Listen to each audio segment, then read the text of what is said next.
Well, you can cheat death for about 14 years, but eventually he always comes back. Final Destination Bloodlines, finally here. The sixth film in the franchise. I've been reviewing and rewatching some of them for the first time since theaters.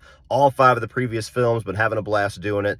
And I'm excited for this one. Now, it's been getting really good reviews. It's got like, what, 96, 97% on Rotten Tomatoes. I don't put too much stock into that, but it's getting really well reviewed by critics and by the fans. I'm hearing it's gnarly. I'm hearing they do some cool things with the story, and I'm excited for that because that's what I want from these films. Now, a couple of the criticisms I have kind of peeked at is that some of the CGI is a little rough and some of the story and the characters don't completely work for some people. So I don't know what side of the coin I'm going to end up on, but I'm excited. I hope that it's going to deliver. Will this be the best Final Destination film of the 6th? I hope. We'll see.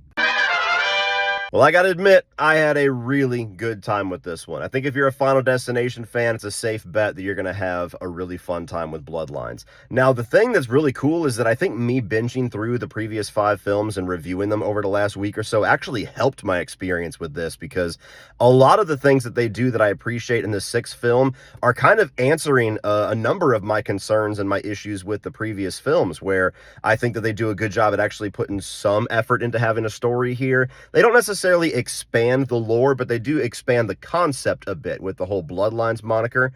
And I think that the way that they utilize Tony Todd's character is not only narratively the best thing that they've done with him, but it's also very sweet and, you know, sentimental if you're a fan of his, because it's very self-aware. I think that he was towards the end of his life. So if you're a Tony Todd fan, bring some tissues. The kills are pretty good. There's a lot of CGI. That's going to be the make or break thing for some people. A couple of them didn't deliver a lot, but there's one of them that I think might be my favorite in the whole franchise. So bit of a mixed bag with the kills, but solid overall. The lead character, not one of the best, but suitable enough for what we're going for here. And the third act, like 4 out of the other 5 films, I don't think is the strongest part of the film. It feels like it's about that long. But overall, for what I expect and what I come to these movies for, I had a really good time with Bloodlines. It's definitely one of the stronger sequels.